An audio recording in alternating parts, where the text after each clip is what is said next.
مان ولا لا. ودلوقتي بيتر بقى شغال كدليفري وفي نفس الوقت كسبايدر مان يا بخته، وبسبب ان هو بيتاخر في توصيل البيتزا لان هو اثناء لما بيوصلها كده فاهم بيقوم جاي عامل له مهمتين كده كسبايدر مان على جنب. وبيروح عمك بيتر على الجامعه وبيكون برضه متاخر وبيفوت المحاضره، والدكتور بيقول له ان هو ملاحظ انه على طول مرهق كده ومش مركز. وبيروح بيتر البيت وبيتفاجئ بماري وعمته وهاري واللي عامل له مفاجاه كده بمناسبه عيد ميلاده. وبتكون عمتك ماري ما شافتوش بقالها فتره لانها دلوقتي بتمثل في مسرحيات بقى وكده يا بختك. وهاري بيكون ماسك الشركه بتاعت ابوه الله يرحمه. وبيكون هاري بيكره سبايدر مان جدا بس مش بيكره بيتر ليه لان هو ما يعرفش ان بيتر هو سبايدر مان، احنا عارفين محدش يعرف. فبيسال عمك بيتر عن مين بقى وفين سبايدر مان وكده بما ان هو بيصوره. وبعد الحفله بيطلع بيتر يرمي الزباله، فلما بيلاقي عمتك ماري مستنيه بره بيقعدوا يتكلموا وتقول له بقى انها ارتبطت بالدفاينه. وبيتر بيوعدها ان هو هيجي يشوف مسرحيتها بتاعت بكره. ويروح بيتر على الشقه اللي مأجرها، واللي بيطلعوا كل شويه اصحاب الشقه يقولوا له فين الايجار يا ابن فين فين لوسي فين. والتاني يوم بيروح عمك بيتر مع هاري واللي بيعرفوا على عالم مشهور كده اسمه دكتور اوكتافيوس علشان بقى يساعده في الابحاث بتاعته بما ان هو بيتر ذكي مفشخله كده. وبيقعدوا يتكلموا عن شويه حاجات علميه كده يعني مالناش دعوه بيها. وبيعجب دكتور اوكتافيوس جدا ببيتر لما بيلاقيه فاهم واد ذكي كده شويه. وبيروح عمك بيتر يتشيك كده ويلبس الحته اللي على الحبل عشان يحضر المسرحيه بتاعت ماري واللي هو وعدها ان هو هيروحها. ولكن في سكته كده بيشوف مطارده ما بين بوليس ومجرم، فبيغير هدومه لبدله سبايدر مان وبيساعد البوليس. وبتكون ماري في المسرحيه بتبص على الجمهور كده يمكن تشوف بيتر ما بينهم، وبتكون بقى فاهم محبطه ان هو لسه ما جاش. ولكن بيتر بيوصل متاخر وبيكون ممنوع الدخول بعد لما المسرحيه بتبدا، فبيقعد بره المسرح يستناها. وبيشوف من بعيد كده الشاب اللي عمتك ماري ارتبطت بيه. وبيمشي بيتر وبيلبس بدله سبايدر مان وبيكمل هوايته المفضله الا وهي المرجحه. ولكنه فجاه بيقع على ان الشباك بتقرر انها ما تطلعش من ايده. وتاني يوم بيحاول يتصل بعمتك ماري عشان يعتذر لها ان هو ما وصلش بقى فاهم ويقعد يبربر لها في الكلام والحاجات دي كلها. ولكن ماري تسمع الرساله اللي هو سابها لها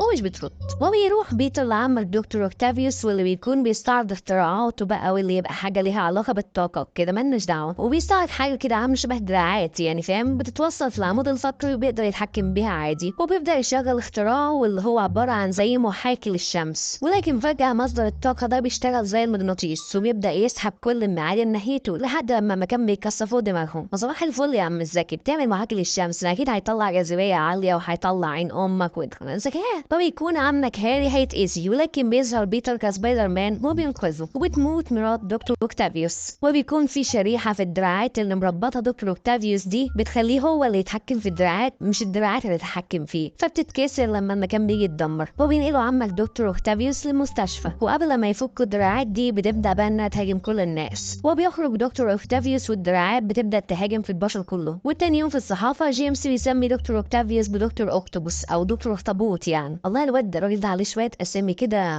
عجيبه. وعلى جنب التاني خلاص بقى هنقول دكتور اوكتوبوس بيدخل عمك دكتور اوكتوبوس واللي سيطرت عليه الدراعات مكان بعيد كده يعمل زي مختبر فاهم انت اللي هو يحاول يعمل البتاع اللي هو عمله ده تاني. وبيكون بيتر في البنك مع عمته عشان ياخدوا كارد بما ان الحاله الماديه والله عندهم بايظه فاهم انت والايه يدوبك. والمهم يعني الكارد بيترفض. وشوف سبحان الله بيكون عمك دكتور اوكتوبوس في نفس البنك بيحاول يسرق فلوس عشان يعمل المشروع بتاعه كده. فبيظهر بيتر كسبايدر مان وهناك القوه بتاعته بتبقى مش في احسن حالاتها فاهم زي لما احنا كنا بنتكلم. يعني هو ثانيه واحده يعني هو بدل ما يروح يسرق الحاجات اللي هو يقدر يعمل بيها المختبر فهو يروح يسرق الفلوس اللي يشتريها الحاجات. لما تسرق الحاجات على طول ليه تسرق فلوس؟ المهم بيحصل ما بينهم مواجهه بتنتهي بايه بقى؟ بتنتهي بهزيمه دكتور اوكتوبوس لما العمه مي بتضربه بالشمسيه. عايش يا عمتي عايش عايش. وبيكون بيتر في ايفنت كده كمصور للجريده. وبيكون هناك عمك هاري بصفته صاحب لشركه اوسبون وماري بصفتها ممثله بقى فاهم وبتتقدم مع اللي هي مرتبطه بيه. وبيطلع بيتر بيتكلم مع ماري وبيعتذر لها وكده وتقول له كل اللي تعرفهم جم يتفرجوا على مسرحيتها وهو الوحيد اللي ما جاش. وبتسيبه وبتمشي. وبيدخل بيتر وبيكون هاري بيتعصب عليه وبيقول له انت مش صاحبي لانك اخدت مني ماري وان هو عنده ولاء للشخص اللي قتل ابوه بقى فاهم انت واللي هو سبايدر مان يعني. وبيديه قلمين وبيسيبه كده بيمشي كده وبرضه بتقدم عمتك ماري حبيبها للناس بقى كده. فبيكون عمك بيتر والله صبته كبيره. وبالليل بيتمرجح كده في المدينه كسبايدر مان ولكنه بيقع وبيلاحظ ان الشباك بتاعته مش تطلع. والله معلش الشباك يا دوبك. كمان نظره رجع يضعف تاني فاهم وبيفقد قوته. وعلى الجنب التاني دكتور اوكتوبوس بيكون بدأ يظبط مختبر كده ويرجع اختراعاته من تاني ولكن المره دي بنوايا شريرة، بما ان بقى الدراعات دي هي اللي مسيطرة عليه. تفهمش الدراعات دي ازاي بتسيطر عليه. فبيقعد عمك بيتر مع نفسه بيقعد يفكر ان كل ده بيحصل له بما ان هو ما بقاش مفروض ان هو يبقى سبايدر مان وكده. فبيرمي البدلة بتاعته بيحاول يبدأ حياته كشاب طبيعي، وبيرجع بقى يلبس النضارة بتاعته تاني بما ان نظره رجع ضعف تاني بقى كده، وبيرجع بقى يتفوق في الجامعة وحياته تتظبط. وبيروح يتفرج على المسرحية بتاعت ماري، ولما بتشوف وسط الجمهور بتكون مبسوطة جدا، وبيعزمها في مطعم بعدها، ولكن هي تقول له والله ما ينفعش عشان هي بقى هتتجوز قريب وكده. وتوصل البدلة للصحافة عند عمك جيمس، وبينتشر خبر في الجرايد ان سبايدر مان اختفى. وفي مرة اثناء ما بيتر بيتمشى كده بيشوف حرامية بتضرب شخص، ولكنه مش بيقدر بيساعدهم بقى، فاهم؟ بيكون متضايق كده اللي هو انا فيش.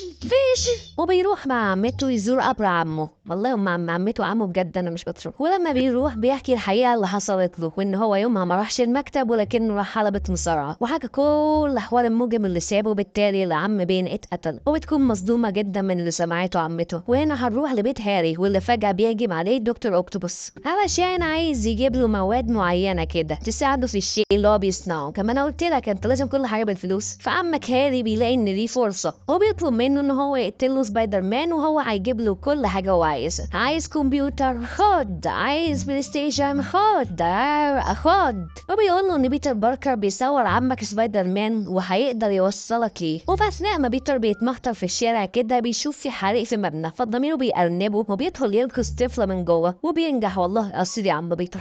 وبيوصل لعمك بيتر رساله في الشقه اللي هو مأجرها، وبيعرف انها من عمته، وبيلاقيها كانت بتعزل لبيت اصغر لانها معهاش فلوس بقى، فاهم؟ من الايجار بتاع البيت ده. وبيتكلموا عن اللي هو حكاه، وبتقول له ان هو ملوش ذنب في اللي حصل، وانها برضه لا زالت بتحبه يعني رغم ان حصل دوره بالنار.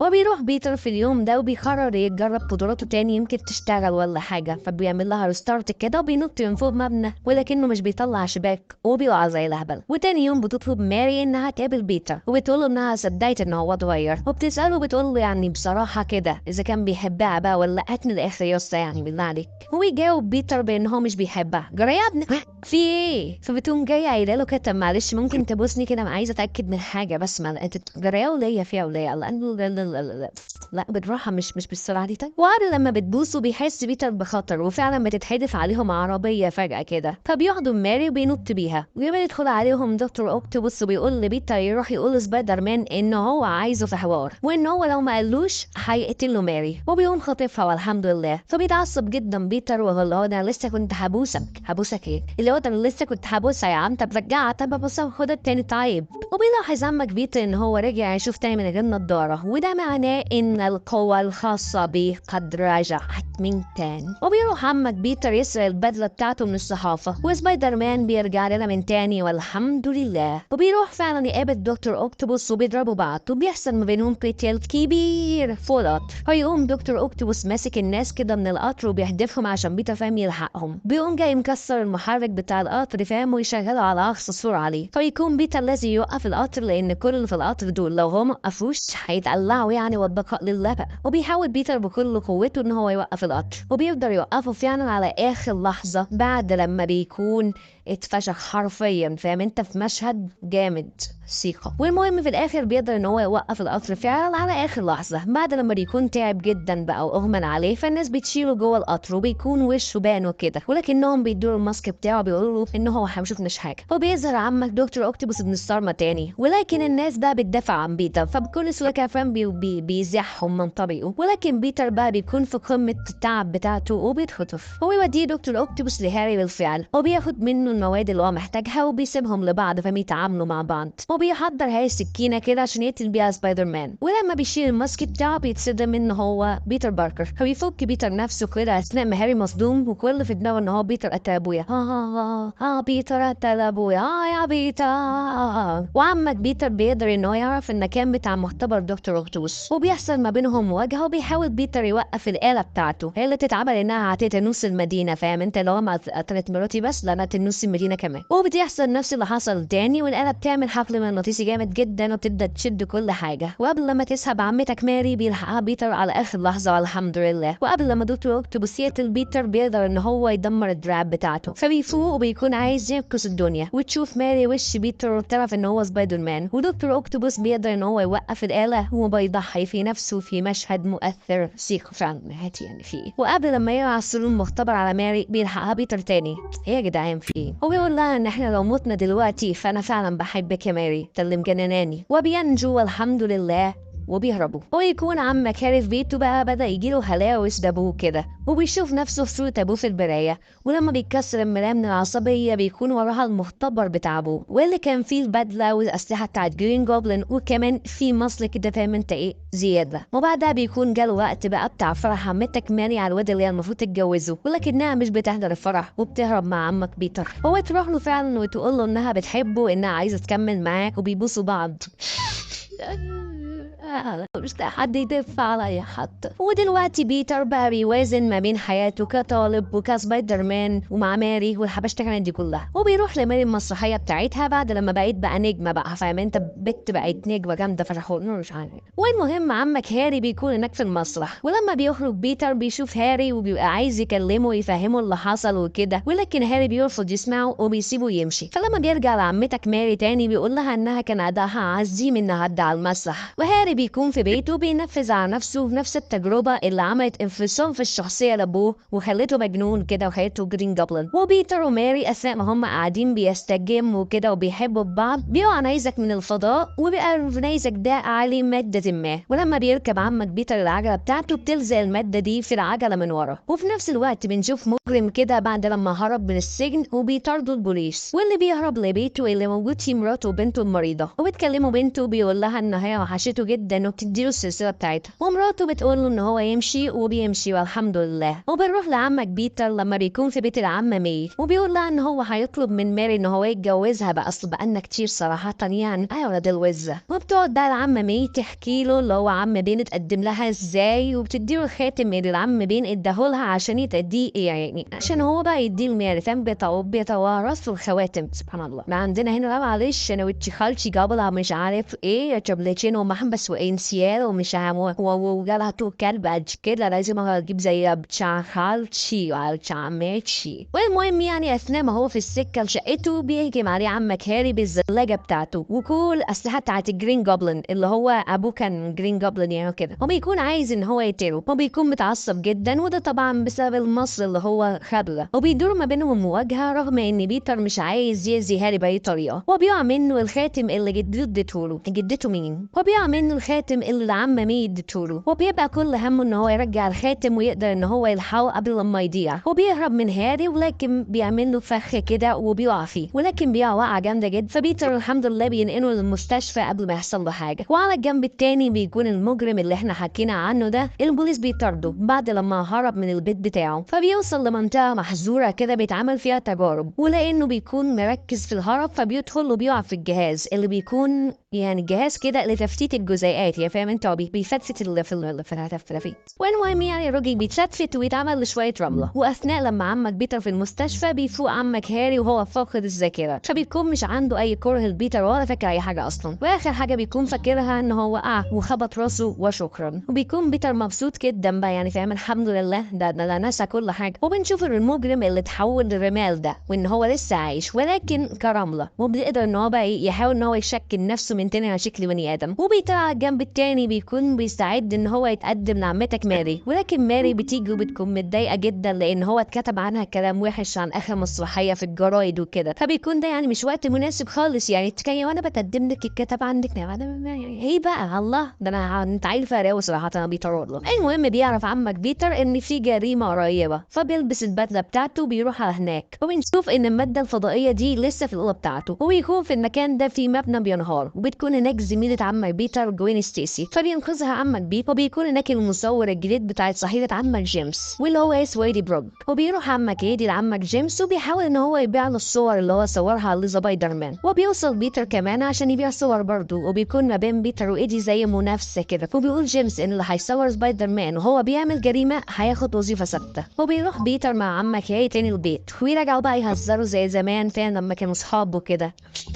يا بيتر. ولما بيتر بيهزر كده مع هاري بيرميله الكورة بيلحقها وبيلحق الفازة اللي كانت هتقع، وده بسبب المصل اللي أخده واللي هو بيديره زي قوة خارقة وكده. وبيكون طبعا عمك هاري منبهر إن هو عمل كده بنفسه. وعلى الجنب التاني بتروح عمتك ماري المسرح، بتلاقي فيه ممثلة تانية للدور بتاعها، وإن هم خلاص بقى كشوكر مش عايزينها بيطرقوها يعني. ويكون في نفس اليوم احتفال بسبايدر مان وتتويج ليه كعمدة المدينة. وفي نفس الوقت المجرم اللي بيتشكل كرملة ده بيكون بدأ إن هو يسرق بنك بما إنه هو عنده قوة خارقة بقى وكده. وفي الاحتفال بيظهر عمك بيتر كسبايدر مان، واثناء ما الاحتفال شغال كده بيطلب الصحفيين ان جوين ستيسي اللي انقذها انها تبوسه. المهم فبتعمل كده فعلا اثناء لما بتكون ماري حزينه من اللي هي شايفاه اللي انت بتعمل يا ابن الوحش. والمهم يعني بيكون كمل المجرم في سرقته، فبيلاحظوا عمك سبايدر مان وبيروح عشان يوقفه. ولما بيواجهه بيلاقي نفسه بيضربه برمله كده فاهم، وان هو صعب ان هو يزيه، هو بيضرب رمله حرفيا. وبيتهزم بيتر منه ودي اول مره. وتاني يوم بيروح مطعم فخم كده عشان يتقدم لعمتك ماري هناك، وبيطلب من النادل ان هو لما يشاور له يجيب له الشمبانيا يحط له الخاتم في كوبايتها. فايه القرف ده؟ موعد بيبوظ والحمد لله. وتقوم جايه عمتك ماري ماشيه وسايباه، وبيحاول تاني يوم ان هو يوصل لها ولكنها مش بترد. وبيجي اتصال لعمك بيتر من اسم الشرطه، وهنا بيقولوا له ان هم بعد سنتين من موت العم بين عرفوا مين المجرم اللي قتله، واللي يبقى اسمه فلينت ماركو حاجه كده، واللي يبقى برضه نفس المجرم اللي اتحول لرمله واحنا شفناه من شويه. وبيتر بيكون متعصب جدا ان هو لما بيفتكر عمه بيتخيل مشهد القتل المجرم ليه بقى فاهم كده، وان هو كان السبب بقى وحوار الكارما والحاجات دي كلها. هو بيقرر ان هو هينتقم منه بنفسه، بما ان هو برضه لازال بعد سنتين من الجريمه اللي هو عملها دي ان هو لسه حر تاني. وفي اثناء ما هو قاعد عشان مستني خبر كده يعرفه عن ماركو اللي قتل عمه بين، بتيجي عمتك ماري وبتديله هديه، ويكون بيتر بيكلمها بطريقه مش لطيفه كده، وبيفضل مستني يعرف من الجهاز اللي بيجيب له المصايب اللي بتحصل ان هو يسمع حاجه كده عن شخص بيتحول لرمله عشان هو يروح يفشخه كده، لحد لما بينام على نفسه. اثناء لما هو نايم بتطلع الماده اللي شفناها دي وبتطلع على البدله بتاعت بيتر وبتخليها لونها اسود كده بالسجن. وبيفوق عمك بيتر وبيلاقي نفسه قدام مبنى ببدله سوداء، وبيبقى حاسس ان هو قوي فشخ لو كده يعني ان هو مش قوي. وبياخد جزء من الماده دي وبيوريها للدكتور بتاعه في المختبر، والدكتور بيقول له ان هو اول مره يشوف ماده زي كده، وبيحذره انها تلمسه لانها زي الطفايه لما بتلزق في حاجه مش بتخرج من امها. ولما بيروح عمك بيتر بيته بيوصل له خبر عن ماركو، فلما يلبس البدله الطبيعيه بتاعته بيلبس البدله السوداء وبيطلع يطارد ماركو. وفي نفس الوقت اللي بيوصل فيه المصور عمك ايدي بروج، فبياخد بيتر منه الكاميرا وبيكسرها ويقول له حل عميتين امي. ولكن عمك ايدي بيكون فاهم انت ايه محضر كاميرا صغنونه كده على جنب، وبيروح ورا عمك ماركو بيقعد يفشخ فيه، وبيحصل ما بينهم مواجهه وبيكون بيتر عايز يقتله فاهم، انا مش عايز ابقى انا عايز اقتلك. ولكن بيقع عمك ماركو في الرمله بما انه هو رمله في رمله فاهم، فبيبتدي ان هو يدوب.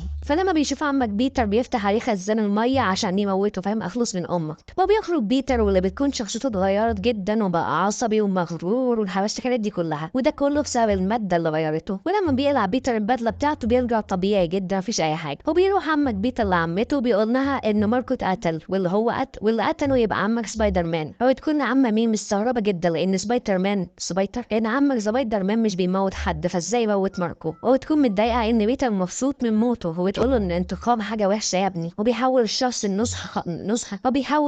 النسخه قبيحه من نفسه. الله عليك يا لعنه. وبنشوف تاني يوم عمتك ماري واللي بقت بتدور على الشغل بما ان حظها بقى وحش في المسرح الفتره اللي فاتت دي، وبقت بتقعد ترن على عمك هاري وتطلب منه ان هم يقعدوا يتقابلوا كده، وبتروح له البيت وبيقعدوا يعملوا اكل مع بعض لحد ما بيبوسوا بعض. يا بنت يا خاينه، يعني انت رحتي لهاري بعد كده سبتي هاري ورجعتي لبيتر، بعد كده سبتي بيتر ورحتي صاحبتي هتتجوزيه، بعد كده سبتي اللي كنت هتتجوزيه ورجعتي لبيتر، بعد كده ترجعي لهاري تاني في ايه. المهم يعني ضميرها بيقرنبها كده وبتعتذر له وبتمشي، وهاري بيكون متضايق جدا وبترجع تاني تجيله الهلاوس اللي كانت بتجيله. هو بيفتكر كل حاجه من تاني وبيرجع ان هو عايز ينتقم من عمك بيتر. بما ان هو عايز ينتقم فبيقرر ان هو يبدا بحبيبه بيتر وبيخطف عمتك ماري. بص انت عايز تنتقم من بيتر باركر، اخطف ماري، خلاص عرفنا. فاهم انت؟ هو فكر ان هم يخطفوا عمته، فعمته الحمد لله جت لزعت دكتور اوكتوبس بالشمسيه على دماغه فخافوا منها، انما ماري بتقعد تزوت ومحدش بيعبرها، فهي الفكره اخطف ماري،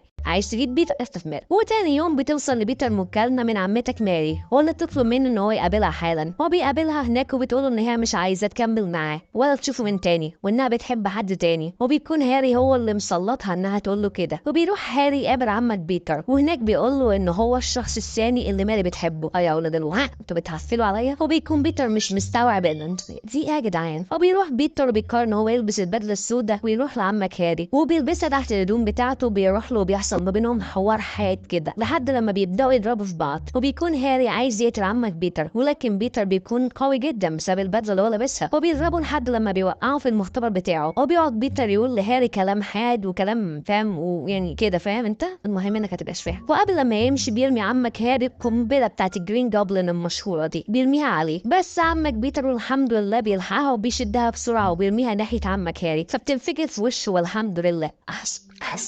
وبينزل عمك بيتر تاني يوم بالبدله دي تحت هدومه، واثناء لما هو ماشي بيصادف في الجرايد ان هو نزل خبر على ان سبايدر مان شرير بقى وكده، والمصور اللي مصوره ده يبقى مين؟ يبقى عمك إيدي بروك. وبالتالي هو بما ان هو طلع ان سبايدر مان شرير فهو اخذ الوظيفه. وبيروح عمك بيتر للصحيفه وبيقول لايدي ان هو نصاب لان هو جاب صوره قديمه وعدل عليها، فبيتوسل له ايدي ان هو ما يقولش كده لان بكده هو هيخسر وظيفته ومحدش هنا هيوظفه كصحفي. ولكن بيتر بيفضحه وبالتالي بيخسر ايدي الوظيفه بتاعته، واي صحفي تاني مش هيبقى اشتغل في صحفي تاني خالص احسن برضه. وبينزل في الجرايد ان الخبر كان كاذب، وبنشوف قد ايه شخصيه بيتر اتغيرت وبقى باد بوي بقى فاهم انت والصايع، بيمشي يرقص زي العبيط في الشارع وفاهم وايه وحبش الكلمه دي كلها. وعلى الجنب التاني بنشوف ان عمك ماركو لسه عايش وما ماتش، وبيكون بيتر شفط وبيكون عمك بيتر شفط جوين ستيسي، وبيروح بيها البار، واللي هناك بتكون عمتك ماري شغاله مغنيه هناك فاهم يعني الهارد ده حضر بيها قوي. ولما بتلاحظ عمتك جوين ستيسي ان عمتك ماري شغاله هناك وان بيتر شقطها عشان بس يغيظ عمتك ماري، بتعتذر لها وبتسيبه وبتمشي. والله جدع جوين ستيسي. ولما عمك بيتر بيروح عشان يكلم عمتك ماري الناس بتفتكر ان هو بيعاكسها، فبيضربهم كلهم وبيخبط ماري كمان بالغلط، فبيفوق للحظه كده اللي انا بعمله ده فيه ايه. فبيروح عند الكنيسه وهناك بيقرر ان هو ينزع الماده دي عنه، وفي نفس الوقت بيكون عمك ايدي في الكنيسه دي عشان يدعي ربنا بقى فاهم انت، يدعي على بيتر بقى يعني حاسبنا عليه الله اعلم. واثناء لما بيتر بيفك الماده دي عنه بيخبط في الجرس بتاع الكنيسه، وبسبب الصوت العالي ده الماده دي بتتشال عنه بالفعل، وبتقع على مين؟ بتقع على عمك ايدي بروك،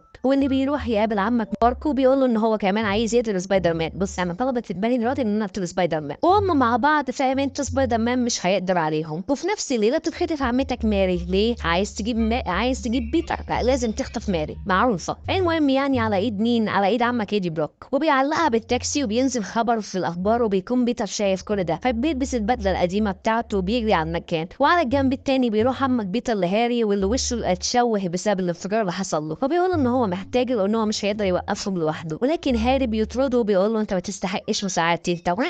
وهنا بيجي الخاتم اللي كان شغال في بيت عمك هاري، وبيقول ان هو شاف حاجات كتير في البيت ده وما حكاش عنها اي حاجه قبل كده، وان هو لما نظف الجرح بتاع والده قبل لما يدفن لاحظ ان السكين اللي قتل والده يبقى نفس السكين بتاع مركبته فاهم يعني، هو معنى كده ان بيتر مش هو اللي قتله وان هو اللي موت نفسه عشان هو حمار. وبنرجع لعمتك ماري واللي بيظهر سبايدر مان عشان يلحقها قبل لما تموت، ولكن بيكون هناك عمك ايدي وبيحصل ما بينهم مواجهه مش قادر عليه لحد لما بيظهر عمك ماركو كمان فاهم، وبيكملوا ضرب فيه، وهما الاتنين مع بعض كانوا على وشك ان هم يقتلوه قدام الكاميرات والاخبار والحبشتكنات دي كلها، لحد لما بتتحدف قنبله على ماركو. تبقى دي القنبله بتاعت مين؟ بتاعت عمك هاري. وبيجي عمك هاري عشان ينقذ صاحبه، جدع يا هاري جدع يلا، وبيساعده بيقدر بيتر ان هو ينقذ عمتك ماري ويبعدها عن المكان، وبيروح يكمل المعركه واللي بتكون صعبه جدا لان ايدي قوي فشخله، ولكن بيقدروا ان هم يوقعوا عمك ماركو. وبعدها على طول بيظهر ايدي وبيكتف ايد بيتر، وقبل لما يقتله بينقذوا هاري، ولكن هاري بعديها بيتقتل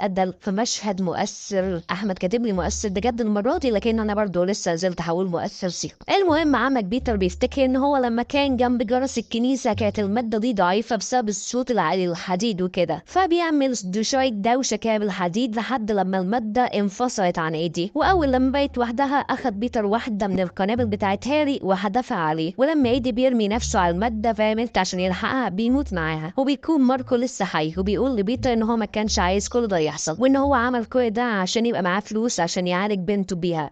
تصدقوا صعب عليا. وبيحكي له اللي حصل وإن هو كان عايز العربية بتاعت عمه، ولكن عم بين حاول ينصحه. وبعد لما كان عمك ماركو خلاص اقتنع بالنصيحة بتاعت العم بين وكان عايز ينسحب، جه الشريك بتاع ماركو وبالغلط داس ماركو على الزناد وقتل عمك بين، وبيسيب بيتر لعمك ماركو ده وبيمشي وبيروح لهاري، واللي بيكون خلاص بيموت في ايد بيتر وماري. وبيموت بعد لما بيقول له ان هو يسامحه وان هو كان اعز اصدقائه. وبعدها بفترة بيروح بيتر لماري وبيتقدم لها، وبس كده توتة توتة خلص حدوتة. وما تنساش تعمل